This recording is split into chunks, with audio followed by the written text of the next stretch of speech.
பிரியமானவர்களே, தேவனிடத்திலிருந்து நாம் பெற்றுக்கொள்ளும் எதுவும் நமது பக்தியினாலே நமக்கு கிடைப்பதில்லை. அவருக்கு கொடுப்பதற்கென்று நம்மிடத்திலே எதுவும் இல்லை. அவருடைய அற்புதமான கிருபையினாலே தான் அத்தனையும் நமக்கு வருகிறது. சிலர் உங்களை நீங்கள் ஆண்டவருக்கு அர்ப்பணிக்கும் பொழுது ஆண்டவர் உங்களுக்கு உதவி செய்வார் என்று சொல்வதை நீங்கள் கேள்விப்பட்டிருக்கலாம். ஆனால் அர்ப்பணிப்பல்ல, விசுவாசமே மிக மிக முக்கியமானது. நீங்கள் எதையுமே உங்களுடைய சொந்த பலத்தினாலே செய்ய முடியாது என்பதை விசுவாசிக்க வேண்டும். அதே நேரம் பரிசுத்த ஆவியானவர் உங்கள் மூலமாய் தேவனுக்கான பரிசுத்தமான ஒரு வாழ்க்கையை உங்களிலே வாழச் செய்ய முடியும் என்பதை நீங்கள் விசுவாசிக்க வேண்டும்.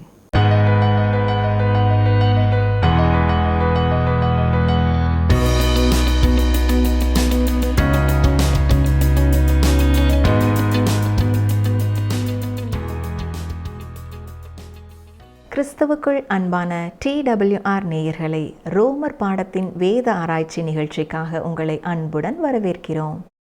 கடந்த பாடத்திலே நாம் ரோமர் 8ஆம் அதிகாரம் 4ஆம் வசனங்கள் வரை கற்றுக்கொண்டோம். அந்த பாடத்திலே நிர்பந்தமான மனிதன் என்பது வாழ்க்கை போராட்டத்திலே எல்லா பலனையும் இழந்து தவிக்கிறதை குறிக்கிறது என்றும், பாவ பிரசன்னத்திலேயும் கர்த்தருடைய பிள்ளைகள் கர்த்தருக்காகவே வாழ வேண்டும், அப்பொழுது அவர்களுக்கு மகிழ்ச்சியும் சமாதானமும் இந்த உலகத்திலே உண்டு என்றும், தேவனுக்கு பிரியமான வாழ்க்கை வாழ வேண்டும் என்றால் அது பரிசுத்த ஆவியானவரின் வல்லமையினாலே மாத்திரம் செயல்படுத்த முடியும் என்றும், மனிதனுடைய வாழ்க்கையிலே நியாய பிரமாணத்தினாலே விடுதலை உண்டு பண்ண முடியாது என்றும் கற்றுக்கொண்டோம். இன்று நாம் ரோமர் 8ஆம் அதிகாரம் 5ஆம் வசனம் முதல் 13ஆம் வசனங்கள் வரை கற்றுக்கொள்ளலாமா? இந்த பாடத்திலே மாம்ச சிந்தை என்றால் என்ன? யார் தேவனுக்கு பிரியமானவர்களாக இருக்கிறார்கள்? ஒரு உண்மையான விசுவாசியின் அடையாளம் என்ன என்பதை ஆழமாக கற்றுக்கொள்ள தொடர்ந்து எங்களுடன் இணைந்திருங்கள். பிரியமான வேத ஆராய்ச்சி நேயர்களே, ரோமர் 8ஆம் அதிகாரம் 5ஆம் வசனத்திலே புதிய ஒரு போராட்டத்தை குறித்து பார்க்கிறோம். நாம் யுத்தம் செய்ய வேண்டியதில்லை, பரிசுத்த ஆவியானவரே மாம்சத்திற்கு எதிராக யுத்தம் செய்கிறவராயிருக்கிறார். ரோமர் 8ஆம் அதிகாரம் 5ஆம் வசனம் பாருங்கள். அன்றியும் மாம்சத்தின்படி நடக்கிறவர்கள் மாம்சத்துக்குரியவைகளை சிந்திக்கிறார்கள், ஆவியின்படி நடக்கிறவர்கள் ஆவிக்குரியவைகளை சிந்திக்கிறார்கள். ஏற்கனவே 6ஆவது அதிகாரத்திலே நாம் பார்க்கும் பொழுது, மாம்சத்திலே வாழ்ந்து கொண்டு மாம்சத்திற்கடுத்த காரியங்களுக்கு கீழ்ப்படிந்து கொண்டு இருக்கும் பொழுது புதிய சுபாவம் உங்களை கடிந்து கொள்ளவில்லை என்றால் உங்களுக்கு ஒரு புதிய சுபாவமே இல்லை என்றுதான் பொருள். ஆவியின்படி நடக்கிறவர்கள் தான் ஆவிக்குரியவைகளை சிந்திக்கிறார்கள். ஒரு விசுவாசிக்கு புதிய ஒரு சுபாவம் கொடுக்கப்பட்டிருக்கிறது. இப்பொழுது அவன் தன்னை பூரணமாக அந்த சுபாவத்திற்கு ஒப்புக் கொடுக்கலாம். இது மனமுவந்து செயல்பட வேண்டிய ஒரு செயல். இதுதான் அநேகருக்கு இருக்கிற புதிய ஒரு போராட்டம். மாம்சம் என்று சொல்லும் பொழுது பழைய மனுஷனை குறிக்கிறது. இயேசு கிறிஸ்து ஏற்கனவே மாம்சத்தினால் பிறப்பது மாம்சமாய் இருக்கும் என்று கூறியிருக்கிறார். ஆம், அது எப்பொழுதுமே மாம்சம்தான். மாம்சத்திலே மாற்றத்தை உண்டு பண்ண தேவன் எந்த திட்டத்தையும் வகுக்கவில்லை. மாறாக புதிய ஒரு காரியத்தை அவர் கொண்டு வருகிறார். ஆவியினால் பிறப்பது ஆவியாயிருக்கும். இப்பொழுது ஒரு புதிய போராட்டத்தை குறித்து நாம் இங்கே பார்க்கிறோம். புதிய சுபாவமோ ஒரு விசுவாசியோ சரீரத்தில் உள்ள பாவத்திற்கு எதிராக போராட வேண்டியதில்லை. பரிசுத்த ஆவியானவர் பழைய மனுஷனுக்கு எதிராக இப்பொழுது போராடுகிறார். பள்ளிக்கு சென்ற ஒரு சிறுவனை அவன் வகுப்பிலே உள்ள உயரமான பருமனான ஒரு மாணவன் அடித்து கீழே தள்ளி மிதித்து கொண்டிருக்கும் பொழுது கீழே இருந்து தூரத்திலே பார்க்கிறான். தன்னுடைய அண்ணன் வருகிறான். அவன் வந்து தன்னை அடித்த அந்த பெரிய மாணவனை கவனித்துக் கொள்கிறான். இந்த வேளையிலே சிறுவன் மெதுவாக ஊர்ந்து நகண்டு அந்த இடத்தை விட்டு வெளியே வந்து நின்று பார்க்கிறான். ஆம் பிரியமானவர்களே, மாம்சத்தை மேற்கொள்ள விசுவாசிகளுக்கு பரிசுத்த ஆவியானவர் இருக்கிறார். மாம்சத்தை ஒரு காலத்திலே நாம் மேற்கொள்ள முடியாதவர்களாக இருந்தோம். இப்பொழுது அதை மேற்கொள்ளக்கூடிய ஒருவரிடத்திலே நாம் பொறுப்பை ஒப்படைக்க வேண்டும். பரிசுத்த ஆவியானவர் ஒவ்வொரு விசுவாசிகளுக்குள்ளும் வாசம் பண்ணுகிறார். நமக்காக அவர் அதை செய்ய விரும்புகிறார். அவர் மட்டுமே அதை செய்ய முடியும். மாம்சத்தின்படி நடக்கிறவர்கள் என்று சொல்லும் பொழுது அது பழைய மனுஷனை விவரிக்கிறது. எபேசியர் 2ஆம் அதிகாரம் முதல் 3 வசனங்களிலே இந்த பழைய மனுஷனை குறித்து நாம் தெளிவாக பார்க்கிறோம். அக்கிரமங்களினாலும் பாவங்களினாலும் மரித்தவர்களாய் இருந்த உங்களை உயிர்ப்பித்தார். அவைகளில் நீங்கள் முற்காலத்திலே இவ்வுலக வழக்கத்திற்கேற்றபடியாகவும் கீழ்ப்படியாமையின் பிள்ளைகளிடத்தில் இப்பொழுது கிரியை செய்கிற ஆகாயத்து அதிகார பிரபுவாகிய ஆவிக்கேற்றபடியாகவும் நடந்து கொண்டீர்கள். அவர்களுக்குள்ளே நாம் எல்லாரும் முற்காலத்திலே நமது மாம்ச இச்சையின்படியே நடந்து நமது மாம்சமும் மனசும் விரும்பினவைகளை செய்து சுபாவத்தினாலே மற்றவர்களைப் போல கோபாக்கினையின் பிள்ளைகளாய் இருந்தோம்.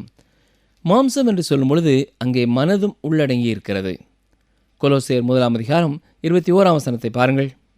முன்னே அந்நியராயும் துர்க்கிரியைகளினால் மனதிலே சத்துருக்களாயும் இருந்த உங்களையும் பரிசுத்தராகவும் குற்றமற்றவர்களாகவும் கண்டிக்கப்படாதவர்களாகவும் தமக்கு முன் நிறுத்தும்படியாக அவருடைய மாம்ச சரீரத்திலே அடைந்த மரணத்தினாலே இப்பொழுது ஒப்புரவாக்கினார். மனது என்று சொல்லும் பொழுது முழு ஆள் தத்துவத்தையே தேவனை விட்டு பிரிக்கிறதா இருக்கிறதை காட்டுகிறது.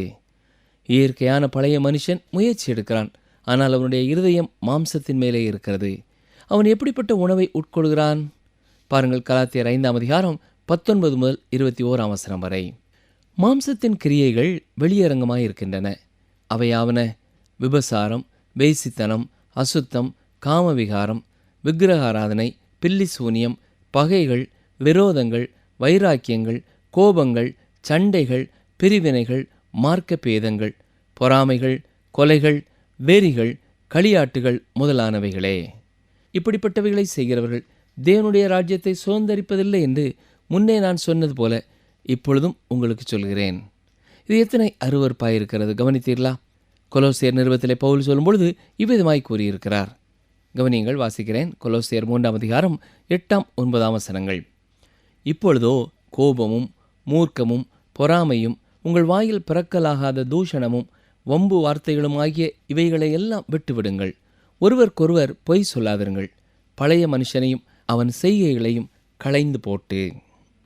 இயேசு கிறிஸ்து சொன்னது ஞாபகம் இருக்கிறதா? மத்தேயு 15:19 எப்படியெனில் இருதயத்திலிருந்து பொல்லாத சிந்தனைகளும் கொலை பாதகங்களும் விபசாரங்களும் வேசித்தனங்களும் களவுகளும் பொய் சாட்சிகளும் தூஷணங்களும் புறப்பட்டு வரும். உண்மையாகவே அது நம்மை தாழ்மைப்படுத்தும் ஒரு காரியமாக இருக்கிறது. ஆனால் கர்த்தருடைய பிள்ளைகளுடைய வாழ்க்கையிலேயும் பழைய சுபாவம் இருப்பது உண்மை. ஆனால் மாம்சத்தின்படி வாழ துணிந்தால் அதனாலே கிடைப்பது தோல்வியும் மரணமுமே. எந்த கர்த்தருடைய பிள்ளைகளும் மாம்சத்தின் காரியங்களிலே வாழ்வதனாலே மகிழ்ச்சியாயிருப்பதில்லை. வீட்டை விட்டு ஓடிப்போன மைந்தன் பன்றியை மேய்க்கும் நிலைமை வந்தது. ஆனால் அங்கேயே இருந்துவிடும் திருப்தி அவனுக்கு வரவில்லை. நான் எழுந்து என் தகப்பன் வீட்டிற்கு செல்வேன் என்று அவன் சொன்னான். ஆவிக்குரியவைகளை சிந்திக்கிறவர்கள் மறுபடியும் பிறந்தவர்கள். பரிசுத்த ஆவியானவர் அங்கே தங்கியிருக்கிறார். கிறிஸ்துவின் காரியங்களை அவர்கள் நேசிப்பார்கள். கொலோசியர் 3:2 பாருங்கள். நீங்கள் கிறிஸ்துவுடனே கூட எழுந்ததுண்டானால் கிறிஸ்து தேவனுடைய வலது பார்சத்தில் வீற்றிருக்கும் இடத்திலுள்ள மேலானவைகளை தேடுங்கள். பூமியில் உள்ளவைகளை அல்ல, மேலானவைகளையே நாடுங்கள். கொலோசியர் 3:12 ஆகையால் நீங்கள் தேவனால் தெரிந்து கொள்ளப்பட்ட பரிசுத்தரும் பிரியருமாய் உருக்கமான இரக்கத்தையும் தயவையும் மனத்தாழ்மையையும் சாந்தத்தையும் நீடிய பொறுமையையும் தரித்து கொண்டு. கர்த்தருடைய பிள்ளைகள் ஏக்கம் கொள்ளும் ஒரு சில காரியங்கள் தான் இவை. நம்முடைய சொந்த முயற்சியினாலே இவைகளை எல்லாம் செய்ய முடியாது. பரிசுத்த ஆவியானவர் நம்முடைய வாழ்க்கையிலே கிரியை செய்ய அனுமதிக்கும் பொழுது இந்த குணநலங்கள் நம்முடைய வாழ்க்கையிலேயும் வெளிப்பட முடியும். மற்றும் ஒரு முக்கியமான கொள்கையை கவனியுங்கள். ரோமர் 8:6 மாம்ச சிந்தை மரணம், ஆவியின் சிந்தையோ ஜீவனும் சமாதானமுமாம். மாம்ச சிந்தை என்று சொல்லும் பொழுது தேவனுடைய ஐக்கியத்திலிருந்து பிரிக்கப்பட்டு மரணத்தை இப்பொழுதே இங்கேயே எதிர்பார்க்கிற மாம்சத்தை அது குறிக்கிறது. ஜீவனும் என்று சொல்லும் பொழுது முழு திருப்தியுள்ள ஒருவருடைய முழு தாளந்துகளையும் செயல்படுத்தும் ஒரு அனுபவத்தை கூறுகிறது. இங்கே அநேகர் நாங்கள் வாழுகிறோம் என்று எண்ணிக்கொள்கிறார்கள். ஆனால் தேவன் கொடுக்க விரும்பும் பூரணமான வாழ்க்கையை விட மிக குறைந்த வாழ்க்கையையே அவர்கள் வாழ்கிறார்கள். சமாதானம் என்று சொல்லும் பொழுது இக்காலத்தை குறித்தும் எதிர்காலத்தை குறித்தும் உண்டாகிய ஒரு பெரிய அமைதி. நிகழ்ச்சியை கேட்டுக்கொண்டிருக்கிற எனக்கு அருமையான சகோதரனை சகோதரியே, நீங்கள் மாம்சத்தில் வாழ்ந்து கொண்டு இருக்கிறீர்கள். ஆனாலும் நீங்கள் கர்த்தருடைய பிள்ளைகளாக இருப்பீர்கள் என்றால் நீங்கள் தேவனோடு நல்ல உறவுள்ளவர்களாக இல்லை. நீங்கள் அவரோடு உறவுள்ளவர்களாக இருக்க முடியாது. ஞாபகம் இருக்கிறதா? இயேசு கிறிஸ்து மேல் வீட்டறையிலே பேதுருவினிடத்திலே சொல்லும் பொழுது, நான் உன்னை கழுவாவிட்டால் என்னிடத்திலே உனக்கு பங்கு இல்லை என்று சொல்லிவிட்டார். நாம் பாவத்தை செய்து கொண்டு இருப்போம் என்றால், தொடர்ந்து மாம்சத்திலே வாழ்ந்து கொண்டிருப்போம் என்றால் தேவன் நம்மோடு ஐக்கியமாயிருக்க முடியாது. ஒருவேளை நீங்கள் கேட்கலாம், அப்படி என்றால் நான் என்ன செய்வது என்று கேட்கலாம். பேதுரு என்ன செய்ய வேண்டியது இருந்ததோ அதையே நீங்களும் செய்யுங்கள். அவன் தனது கால்களை நீட்டி இயேசு தன்னை கழுவும்படியாக ஒப்பு கொடுத்தான். நானும் நீங்களும் அவர் நம்மை கழுவி சுத்திகரிக்கும்படியாக அவரிடத்திலே அறிக்கை செய்ய வேண்டியதை உடனுக்குடன் அறிக்கை செய்ய வேண்டும். 1 யோவான் 1:9 நாம் பார்க்கும் பொழுது நம்முடைய பாவங்களை நாம் அறிக்கையிட்டால் என்று சொல்லப்பட்டிருக்கிறது. நாம் என்று சொல்வது யார்? கிறிஸ்துவை அறிந்து ஏற்றுக்கொண்ட விசுவாசிகள்தான். அது மட்டுமல்ல, அவர் உண்மையும் நீதியுள்ளவராயிருக்கிறார். அவர் இப்படி இருக்கும் பொழுது இயேசு கிறிஸ்துவின் இரத்தம் நம்மை சகல பாவங்களற கழுவுகிறது. பழைய சுபாவம் எவ்வளவு துன்மார்க்கமானது என்பதை நீங்களும் நானும் அறிந்து கொள்ள முடியாது. ஆனால் அவர் நம்மை சுத்தப்படுத்தும்படியாக நாம் அவரண்டை செல்ல வேண்டியது மிக மிக முக்கியமானது. பழைய சுபாவம் தேவனை விட்டு தூரமான ஒரு சுபாவம். மாம்சத்தை கர்த்தர் மீட்டுக்கொள்ள திட்டமிடவில்லை. அவர் நமக்கு ஒரு புதிய சுபாவத்தையே கொடுத்திருக்கிறார். நம்முடைய பழைய சுபாவத்தினாலே நாம் கர்த்தருக்காக வாழ முடியாது. தொடர்ந்து பழைய சுபாவத்திலே வாழ்ந்து கொண்டிருப்போம் என்றால் நீங்கள் கர்த்தருடைய பிள்ளைகளாக இருக்க முடியாது. நீங்கள் ஒருவேளை கேட்கலாம், கர்த்தருடைய பிள்ளை பாவம் செய்தால் அவர்களுக்கும் இரட்சகரை அறிந்து கொள்ளாதவர்களுக்கும் என்ன வித்தியாசம் என்று கேட்கலாம். அந்த வித்தியாசம் இதுதான். கர்த்தரை அறியாத ஒரு மனிதன் புறப்பட்டு போய் தன்னுடைய கிராமம் முழுவதிலேயும் எல்லா இடத்தையும் சிவப்பு வண்ணம் தீட்டுவான் என்று சொன்னால், திரும்பி வந்த பிறகும் இன்னும் பெரிய ஒரு தூரிகையை வாங்கி இன்னும் சிறப்பாக அதை செய்வேன் என்று தான் சொல்வான். ஆனால் கர்த்தருடைய பிள்ளை ஒரு தவறான காரியத்தை செய்துவிட்டாலும் அதை குறித்து ஆண்டவருடைய பாதத்திலே வந்து அழுது கொண்டிருப்பான் அல்லது அழுது கொண்டிருப்பாள். ஆண்டவரே, நான் என்னையே வெறுக்கிறேன், நான் செய்த இந்த காரியத்தை வெறுக்கிறேன் என்றுதான் புலம்பிக் கொண்டிருப்பார்கள். நான் எப்படியாவது என்னுடைய பழைய சுபாவத்தை பயிற்சி செய்து அதிலே வாழலாம் என்று சொல்வது தவறான ஒரு போதனை. சட்டத்திற்கு கீழ்ப்படிந்து வாழ முடியும் என்று சொல்லக்கூடியவர்கள் தங்களை தாங்களே ஏமாற்றி கொண்டிருக்கிறார்கள். நான் இன்னும் சற்று நல்லவனாக வாழ முயற்சிக்கிறேன் என்று சொல்கிறவர்கள் தங்களை கிறிஸ்துவிலே பார்க்க தவறிவிடுகிறார்கள். அருமையானவர்களே, பரிசுத்த ஆவியானவர் மட்டுமே உங்கள் மூலமாய் செயல்பட்டு தேவன் விரும்பும் ஒரு வாழ்க்கை வாழ முடியும். உங்களை குறித்தே நீங்கள் ஏமாற்றமடைவீர்கள் என்றால் நீங்கள் உங்களையே நம்பி இருந்தீர்கள் என்று தெரிய வருகிறது. ஏன் அவர்கள் அப்படி ஏமாற்றமடைகிறார்கள்? மாம்சத்திலே நன்மையானது இல்லை என்பதை அவர்கள் அறியவில்லை. உங்களை நீங்களே நம்புவதை முதலாவது நிறுத்துங்கள். பரிசுத்த ஆவியானவர் உங்கள் மூலமாக புதிய சுபாவத்தின் மூலமாக தேவனுக்காக வாழ முடியும் என்பதை விசுவாசியுங்கள். சோர்ந்து போவது அவிசுவாசத்திற்கு சமானம். ஐயோ, நான் மிகவும் சோர்ந்து போனேன் என்று சிலர் சொல்வார்கள். அப்படி என்றால் காரணம் என்ன? நீங்கள் தேவனை விசுவாசிக்கவில்லை. தேவன் உங்களுடைய வாழ்க்கைக்கென்று ஒரு திட்டத்தையும் ஒரு நோக்கத்தையும் உங்களுக்கு ஒரு ஆசீர்வாதத்தையும் வைத்திருக்கிறார். அதை நீங்கள் தான் எட்டி பிடித்து கொள்ள வேண்டும். ஒருவர் சொல்லும் பொழுது, நீங்கள் பெருமை உள்ளவர்களாக இருக்கிறீர்கள் என்றால் நீங்கள் பார்வையற்றவர்களாக இருக்கிறீர்கள் என்று கூறியிருக்கிறார். நாம் தேவனுக்கு முன் நிற்க எந்த தகுதியும் அற்றவர்கள். அருமையானவர்களே, தேவன் உங்களை பார்ப்பது போல நீங்களும் உங்களை பாருங்கள். ஆவிக்குரிய ஆசீர்வாதத்திலே குறைவுள்ளவர்களாய் காணப்படுவதற்கு முக்கியமான காரணம் அவிசுவாசம். தேவ பக்தியற்றவர்களாய் இருப்பதனாலே அது நிகழ்வதில்லை. அவிசுவாசத்தினாலேயே அப்படிப்பட்ட ஒரு நிலைமை வருகிறது. பிரியமானவர்களே, தேவனிடத்திலிருந்து நாம் பெற்றுக்கொள்ளும் எதுவும் நம்முடைய பக்தியினாலே நமக்கு கிடைப்பதில்லை.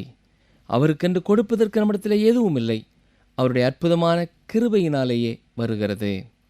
சிலர் சொல்வார்கள், உங்களை நீங்கள் ஆண்டவருக்கு அர்ப்பணிக்கும் பொழுது ஆண்டவர் உங்களுக்கு உதவி செய்வார் என்று சொல்வார்கள். அர்ப்பணிப்பல்ல, விசுவாசம் மிக மிக முக்கியமானது. நீங்கள் எதையுமே உங்களுடைய சொந்த பலத்தினாலே செய்ய முடியாது என்பதை விசுவாசிக்க வேண்டும். அதே நேரம் பரிசுத்த ஆவியானவர் உங்கள் மூலமாய் தேவனுக்கான பரிசுத்தமான ஒரு வாழ்க்கையை உங்களிலே வாழச் செய்ய முடியும் என்பதையும் நீங்கள் விசுவாசிக்க வேண்டும். அப்போஸ்தலனாகிய பவுல் மிக தெளிவாக இங்கே சொல்லும் ஒரு காரியம், நம்முடைய மனதும் தேவனுக்கு விரோதமாக இருக்கிறது என்பதையே சொல்லுகிறார். ரோமர் 8:7-8 வசனங்களை பாருங்கள். எப்படி என்றால், மாம்ச சிந்தை தேவனுக்கு விரோதமான பகை. அது தேவனுடைய நியாயப்பிரமாணத்துக்கு கீழ்ப்படியாமலும் கீழ்ப்படியக்கூடாமலும் இருக்கிறது. மாம்சத்துக்குட்பட்டவர்கள் தேவனுக்கு பிரியமாய் இருக்க மாட்டார்கள். உண்மையாகவே மாம்சமானது பிரிக்கப்பட முடியாத ஒன்று என்பதை இந்த வசனம் காட்டுகிறது. மனுஷனுடைய வாழ்க்கையிலே ஒரு ஒளி இருக்கிறது. தேவனுக்கு நேராக அவன் இழுக்கப்படக்கூடியவனாய் இருக்கிறான் என்று சொல்வது எவ்வளவு தவறு என்பதை அது விளக்குகிறது. உண்மை என்ன தெரியுமா? மனிதன் தேவனுக்கு விரோதமான பகைஞன். அவன் பாவத்திலே அக்கிரமத்திலே மரித்து கிடப்பது மட்டுமல்ல, தேவனுக்கு விரோதமான கலகத்திலே அவன் செயல்பட்டு கொண்டிருக்கிறான். இயேசு கிறிஸ்துவை விட்டும் உண்மையான தேவனை விட்டும் தூரமாக இருப்பதற்காக கூட ஒரு மனிதன் சமயம் சார்ந்த காரியங்களிலே மிக முக்கியமாக ஈடுபட்டு கொண்டிருக்கலாம். மனுஷனுடைய இயற்கையான நிலைமையிலே அவன் பரலோகத்திற்கு எடுத்து செல்லப்படுவான் என்றால் அங்கேயும் தேவனுக்கு விரோதமாக கலகம் செய்து தேவனுக்கு விரோதமாக அங்கும் ஒரு கூட்டத்தை கூட்டுவான். யாக்கோபு இயற்கையான சூழலிலே யுத்தம் பண்ணுகிறவனாய் இருந்தான். அவனே அதை தேடிக்கொள்ளவில்லை, ஆனால் தேவனுக்கு எதிர்த்து போராடினான் என்று பார்க்கிறோம். அவன் எப்பொழுது விட்டு கொடுத்தானோ அப்பொழுதே வெற்றி கண்டான். அருமையானவர்களே, மாம்சத்தினால் வரும் எதையுமே தேவன் ஏற்றுக்கொள்கிறதில்லை. நல்ல செயல்கள், நாகரீகம், கலாச்சாரம், மனிதனுடைய எல்லா விதமான முன்னேற்றங்கள் எல்லாமே தேவனுக்கு முன்பாக துர்வாடையாகவே நாற்றமாகவே இருக்கிறது. மாம்சத்திலே அனலும் இல்லாமல் குளிரும் இல்லாமல் திருச்சபையில் இருக்கிற மக்கள் செய்யும் செயல்களும் அவருடைய வயிற்றை சுகவீனப்படுத்துகிறதாய் இருக்கிறது. வெளிப்படுத்தின விசேஷம் 3ஆம் அதிகாரம் 15-16 வசனங்களை வாசித்து பாருங்கள். மனிதனுடைய பெருமையை குறித்து தேவன் சொல்வதை ஏற்றுக்கொள்ள நாம் மன விருப்பமுள்ளவர்களாக இருக்கிறோமா என்பது கேள்விக்குறியே. மனிதனை குறித்து தேவன் சொல்கிற காரியம் அருவருப்பானதாக இருக்கிறது, ஆனால் அதுவே உண்மையாயிருக்கிறது. இருந்தாலும் பரிசுத்த ஆவியானவராலே விடுதலை உண்டு. இதை கேட்டுக்கொண்டிருக்கிற அருமையான சகோதரனை சகோதரியே, உங்களுக்கு அப்படிப்பட்ட ஒரு விடுதலையை பெற்றுக்கொள்ள வாஞ்சை உண்டா? பரிசுத்த ஆவியானவருடைய கரத்திலே உங்களுடைய பிரச்சனைகளை நீங்கள் வையுங்கள். பலவீனமான நீங்கள் அவர் உங்கள் வாழ்க்கையிலே வெற்றியை கொடுக்க முடியும் என்பதை விசுவாசியுங்கள். பாவத்தை கர்த்தர் மன்னிக்கிறார் என்பதை நாம் எவ்வளவு உறுதியாக விசுவாசிக்கிறோமோ அதே போல பரிசுத்த ஆவியானவராலே என்னிலே இயேசு கிறிஸ்துவை போன்ற ஒரு வாழ்க்கையை உண்டாக்க முடியும் என்பதை விசுவாசிக்கிறவருடைய வாழ்க்கையிலே அற்புதங்களை காணலாம். ரோமர் 8ஆம் அதிகாரம் 9ஆம் வசனம், தேவனுடைய ஆவி உங்களில் வாசமாயிருந்தால் நீங்கள் மாம்சத்துக்குட்பட்டவர்களாயிராமல் ஆவிக்குட்பட்டவர்களாய் இருப்பீர்கள். கிறிஸ்துவின் ஆவி இல்லாதவன் அவருடையவன் அல்ல. வசனத்தின் முற்பகுதியிலே தேவனுடைய ஆவி உங்களில் வாசமாயிருந்தால் என்று அவர் சொல்வது ரோம விசுவாசிகளின் ரட்சிப்பை குறித்து சந்தேகப்படுகிற ஒரு வார்த்தை அல்ல. அவர்கள் ரட்சிக்கப்பட்டவர்கள். இங்கே அவர் சொல்வதென்ன? நீங்கள் மாம்சத்திலே இல்லை, ஆவியானவர் உங்களிலே வாசமாயிருக்கிறபடியினாலே நீங்கள் ஆவிக்குள்ளானவர்கள். ஆனால் ஆவியானவர் உங்களிடத்திலே இல்லை என்றால் நீங்கள் மாம்சத்திற்குரியவர்கள். உண்மையாகவே மறுபடியும் பிறந்த ஒரு விசுவாசியின், ஒரு உண்மை கிறிஸ்தவனின் அடையாளம் என்னவென்றால் பரிசுத்த ஆவியானவர் அவனிலே தங்கியிருப்பார். மாம்சீகமான கொரிந்து சபை கிறிஸ்தவர்களை பார்த்து பவுல் சொல்வதென்ன? 1 கொரிந்தியர் 6:19, உங்கள் சரீரமானது நீங்கள் தேவனாலே பெற்றும் உங்களில் தங்கியும் இருக்கிற பரிசுத்த ஆவியினுடைய ஆலயமாய் இருக்கிறதென்றும் நீங்கள் உங்களுடையவர்கள் அல்லவென்றும் அறியீர்களா என்று கேட்கிறார். முதல் முறை அப்போஸ்தலனாகிய பவுல் எபேசு பட்டணத்திற்கு சென்ற பொழுது அவர்களை பார்த்து நீங்கள் விசுவாசிகளான போது பரிசுத்த ஆவியை பெற்றீர்களா என்று கேட்டார். அவர் என்ன பேசுகிறார் என்பது அவர்களுக்கு தெரியவில்லை. எனவே அவர் அவர்களை பார்த்து, அப்படியென்றால் எதற்குள்ளே ஞானஸ்நானம் பெற்றீர்கள் என்று கேட்டார். அவர்கள் யோவான் ஸ்நானகனின் ஞானஸ்நானத்தை பெற்றோம் என்றார்கள். இதை குறித்து அப்போஸ்தலர் 19:3 பார்க்கிறோம். யோவான் ஸ்நானகனின் ஞானஸ்நானமானது மனம் திரும்புதலுக்குரியது. அது இயேசு கிறிஸ்துவின் மேலே விசுவாசம் வைக்கிறதற்குரிய ஞானஸ்நானம் அல்ல. எனவே கிறிஸ்துவை அவர்களுக்கு அவர் பிரசங்கித்தார். அப்பொழுது அவர்கள் இயேசு கிறிஸ்துவை தங்கள் சொந்த இரட்சகராக ஏற்றுக்கொண்டு ஞானஸ்நானம் பெற்றார்கள். ஒரு விசுவாசி புதிய ஒரு சிருஷ்டியாய் இருக்கிறான். பிரியமான சகோதரனை சகோதரியே, புதிய சிருஷ்டியாகிய நீங்கள் ஆண்டவராய் இயேசு கிறிஸ்துவை நேசிக்கிறீர்களா? அவருக்காக சேவை செய்ய நீங்கள் விரும்புகிறீர்களா? உங்களுடைய மனதிலேயும் இருதயத்திலேயும் இந்த காரியங்கள் முக்கியமான இடத்தை எடுத்துக்கொண்டிருக்கிறதா? அல்லது நீங்கள் இன்னமும் தேவனுக்கு விரோதமாக கலகத்திலே ஈடுபட்டு கொண்டிருக்கிறீர்களா? சற்றே எண்ணி பாருங்கள். ரோமர் 8ஆம் அதிகாரம் 10ஆம் வசனத்தை பாருங்கள். மேலும் கிறிஸ்து உங்களில் இருந்தால் சரீரமானது பாவத்தை நிமித்தம் மரித்ததாயும் ஆவியானது நீதி நிமித்தம் ஜீவனுள்ளதாயும் இருக்கும். இங்கே அவர் சொல்வதென்ன? நீங்கள் கிறிஸ்துவிலே இருக்கிறீர்கள். அப்படி இருப்பதனாலே அவர் மரித்த பொழுது நீங்களும் மரித்திருக்கிறீர்கள். இதை நாம் எண்ணிக்கொள்ள வேண்டுமென்று ஏற்கனவே 6ஆம் அதிகாரத்திலே படித்தோம். அது மட்டுமல்ல, நம்முடைய சரீரத்தின் அவயவங்களை நாம் அவருக்கு ஒப்புக் கொடுக்க வேண்டும் என்றும் அங்கே கற்றுக்கொண்டோம். என்னால் இதை செய்ய முடியாது என்று நீங்கள் சொல்ல முடியாது. ஒரு விசுவாசி குறிப்பாக அவ்வாறு கூறவே முடியாது. பவுல் என்ன சொன்னார் தெரியுமா? கலாத்தியர் 2ஆம் அதிகாரம் 20ஆம் வசனத்திலே சொல்லும் பொழுது, கிறிஸ்துவுடனே கூட சிலுவையில் அறையப்பட்டேன், ஆயினும் பிழைத்திருக்கிறேன். இனி நான் அல்ல, கிறிஸ்துவே எனக்குள் பிழைத்திருக்கிறார். நான் இப்பொழுது மாம்சத்தில் பிழைத்திருக்கிறதோ என்னில் அன்பு கூர்ந்து எனக்காக தம்மை தாமே ஒப்புக் கொடுத்த தேவனுடைய குமாரனை பற்றும் விசுவாசத்தினாலே பிழைத்திருக்கிறேன். அருமையானவர்களே, பரிசுத்த ஆவியானவர் உங்கள் வாழ்க்கையிலே இருக்கிறதை நீங்கள் உணராதவர்களாய் இருப்பீர்கள் என்றால், தேவனுக்காக ஊழியம் செய்ய விருப்பமில்லாதவர்களாய் இருப்பீர்கள் என்றால், உங்களை நீங்களே ஆராய்ந்து பார்க்க வேண்டும். 2 கொரிந்தியர் 13:5 பவுல் சொல்லும் பொழுது, நீங்கள் விசுவாசமுள்ளவர்களோ வென்று உங்களை நீங்களே சோதித்து அறியுங்கள், உங்களை நீங்களே பரீட்சித்து பாருங்கள், இயேசு கிறிஸ்து உங்களுக்குள் இருக்கிறார் என்று உங்களை நீங்களே அறியீர்களா? நீங்கள் பரீட்சைக்கு நில்லாதவர்களாய் இருந்தால் அறியீர்கள் என்று சொல்லுகிறார். நாம் கிறிஸ்துவிலே இருக்கிறோம் என்பதை அறிந்து கொள்ள வேண்டும் என்று தேவன் விரும்புகிறார். கொலோசியர் 1:27 பாருங்கள்.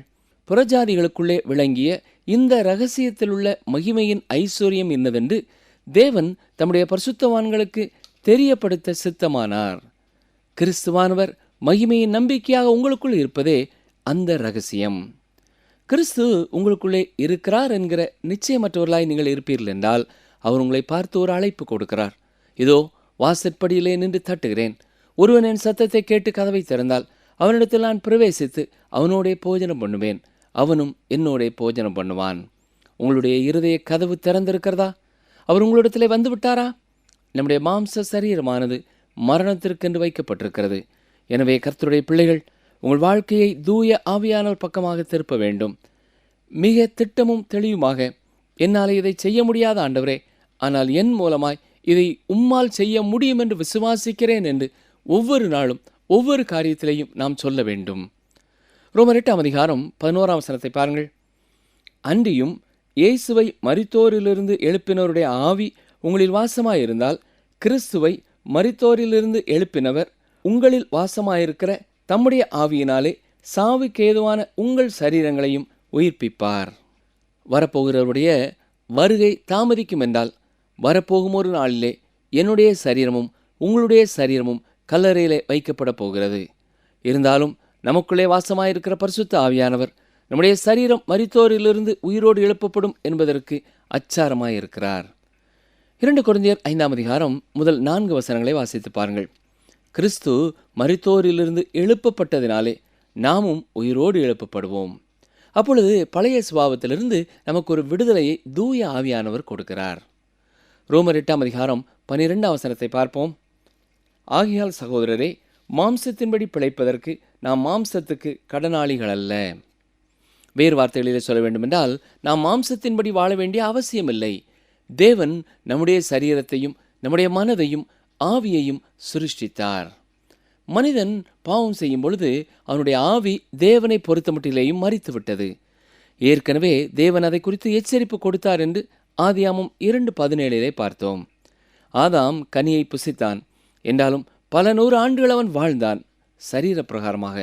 ஆனால் ஆவிக்குரிய வாழ்க்கையிலே தேவனோடு உள்ள உறவிலே அவன் அன்றே மரித்து போனான். சரீரம் பழைய சுபாவம், மாம்சம் முக்கியமானதாய் மாறிவிட்டது. எனவே இன்றைக்கும் மனிதன் ஆவிக்குரிய வாழ்க்கையிலே மரித்தவனாயிருக்கிறான். மறுபடியும் உயிர்ப்பிக்கப்படுதல் என்பது, மறுபடியும் பிறத்தல் என்பது தேவனுக்கு சேவை செய்ய விரும்பும் ஒரு சுபாவத்தை நம்முடைய வாழ்க்கையிலே ஏற்றுக்கொள்வதாகும். அருமையானவர்களே, நீங்கள் கிறிஸ்துவுக்கு மிக நெருக்கமாக வாழ வேண்டியது மிக மிக முக்கியமானது. நீங்கள் கிறிஸ்தவ பணிவிடைகளிலே மிக அதிகமாக ஈடுபடலாம். எருமை போல கிறிஸ்துவுக்காக அதை செய்யலாம் இதை செய்யலாம், சுறுசுறுப்பாக இருக்கலாம். ஆனாலும் உங்கள் தனிப்பட்ட வாழ்க்கையை பொறுத்தமட்டிலேயும் தேவன் எங்கோ வானவெளியிலே இருக்கிறார் என்ற எண்ணத்துடனும் நீங்கள் வாழ்ந்துவிட முடியும். முன்னொரு காலத்திலே ஒரு திரைப்பட நடிகர் சொல்லும் பொழுது, பாலுறவிற்காகவே நான் வாழுகிறேன், என்னுடைய தேவை சந்திக்கப்பட வேண்டும் என்று கூறினாராம். இன்றைக்கு நாம் பல திசைகளிலிருந்து இதே குரலை கேட்கிறோம். பழைய மனுஷனாகிய மாம்சத்தை பிரியப்படுத்த வேண்டும் என்பதற்காக இன்றைக்கு ஒழுக்க கேடுகள் எங்கு பார்த்தாலும் தலைவிரித்தாடுகிறது. ஆனால் தேவன் என்ன சொல்கிறார்? விசுவாசிகள் மாம்சத்திற்கு கடனாளிகள் அல்ல, மாம்சத்தின் விருப்பத்தை தான் நீங்கள் நிறைவேற்ற வேண்டும் என்பது அல்ல. ரோமர் 8:13 மாம்சத்தின்படி பிழைத்தால் சாவீர்கள், ஆவியினாலே சரீரத்தின் செய்கைகளை அழித்தால் பிழைப்பீர்கள். இதன் பொருள் என்ன? பாவத்திலே வாழும் பொழுது தேவனோடு உங்களுக்கு எந்த உறவும் இல்லை. நான் ஏதோ ஒரு கொள்கையை குறித்து பேசவில்லை. நீங்கள் கர்த்தருடைய பிள்ளையாயிருப்பீர்கள் என்றால் உங்களுடைய அனுபவத்திலிருந்தே நீங்கள் இதை அறிந்து கொள்ளலாம். நீங்கள் கர்த்தருடைய பிள்ளையாய் இருந்து அறிக்கையிடாத பாவம் உங்களுடைய வாழ்க்கையிலே இருக்கும் என்றால் நீங்கள் ஆலயத்திற்கு செல்ல விருப்பமுள்ளவர்களாக இருப்பீர்களா? இல்லை. வேத வசனத்தை வாசிக்க விருப்பமுள்ளவர்களாக இருப்பீர்களா? இல்லை. ஜெபிக்க ஆவல் உங்களுக்கு இருக்குமா? இருக்காது. ஏன்? நீங்கள் தேவனை விட்டு பிரிக்கப்பட்டவர்களாக இருக்கிறீர்கள். ஆவியினாலே சரீரத்தின் செய்கைகளை அழித்தால், கவனித்தீர்களா, உங்களாலே செய்ய முடியாது. ஆவியானவரே அதை செய்ய வேண்டும். இன்றைக்கு உங்களுடைய பிரச்சனை என்ன? மதுவுக்கு அடிமைகளாக இருக்கிறீர்களா? அல்லது பாலுறவு பாவங்களிலே விழுந்து கிடக்கிறீர்களா? ஒருவேளை நீங்கள் சொல்லலாம், இந்த பாவமெல்லாம், இந்த பிரச்சனையெல்லாம் எனக்கு இல்லை என்று சொல்லலாம். அப்படி என்றால் உங்களுடைய சிந்தனை வாழ்க்கை எப்படி இருக்கிறது? உங்களுடைய நாவு எப்படிப்பட்ட காரியங்களை பேசுகிறது? மற்றவர்களை குறித்து குறை பேசி அலைகிறீர்களா? உங்கள் பிரச்சனை என்ன? உண்மையை சொல்லுங்கள். உங்களுடைய பிரச்சனை எதுவாக இருந்தாலும் நீங்கள் அதை தேவனிடத்திலே அறிக்கை செய்யுங்கள். பின்னர் பரிசுத்த ஆவியானவரிடத்திலே பொறுப்பை கொடுங்கள். அவரே உங்கள் குற்றமுள்ள மனசாட்சியை சுத்தப்படுத்தி, பரிசுத்த ஆவியானவரே உங்கள் மூலமாக கிறிஸ்துவின் வாழ்க்கையை போன்ற ஒரு வாழ்க்கை வாழ உங்களை வழிநடத்துவார். அதை பூரணமாக நீங்கள் விசுவாசிக்க வேண்டும். விசுவாசிக்கிறவனுக்கு எல்லாம் கூடும் என்று வேதம் சொல்கிறது. விசுவாசம் இல்லாமல் தேவனுக்கு பிரியமாயிருப்பது கூடாத காரியம். பிரியமானவர்களே, வருத்தப்பட்டு பாரம் சுமக்கிறவர்களே, நீங்கள் எல்லாரும் என்னிடத்திலே வாருங்கள், நான் உங்களுக்கு இளைப்பாறுதல் தருவேன் என்று கர்த்தர் அழைக்கிறார். இன்றே அவர் அண்டை வருவீர்களா? உங்களுடைய இயலாமையை ஒத்துக்கொள்வீர்களா? பரிசுத்த ஆவியானவரே, நீர் என்னிலே இருந்து வாழ என்னை திறந்து கொடுக்கிறேன். நான் பாவத்திற்கு ஊழியம் செய்ய நான் பாவத்திற்கு கடனாளி அல்ல என்பதை உணர்ந்து கொண்டேன் என்று சொல்வோமா? அன்பர்களே, இந்த நாளிலும் நாம் கற்றுக்கொண்டது என்ன? ஒரு மனிதனுக்குள் உண்டாகும் புதிய சுபாவமோ அல்லது புதிய ஒரு விசுவாசியோ சரீரத்தில் உள்ள பாவத்திற்கு எதிராக போராட வேண்டியதில்லை. பரிசுத்த ஆவியானவர் நம்மில் கிரியை செய்யும் பொழுது மட்டுமே பரிசுத்த ஆவியின் குணநலன்கள் நம்முடைய வாழ்க்கையிலே வெளிப்பட முடியும். சட்டத்திற்கு கீழ்ப்படிந்து வாழ முடியும் என்பவர்கள் தங்களை தாங்களே ஏமாற்றிக் கொண்டு இருக்கிறார்கள். சோர்ந்து போவது அவிசுவாசத்திற்கு சமானம். மீண்டும் அடுத்த நிகழ்ச்சியிலே சந்திப்போம். கர்த்தர் உங்களை ஆசிர்வதிப்பாராக. நீ பலம் கொண்டு திடமனதாயிரு, நான் உன்னோடிருப்பேன். உபாகமம் 31:23.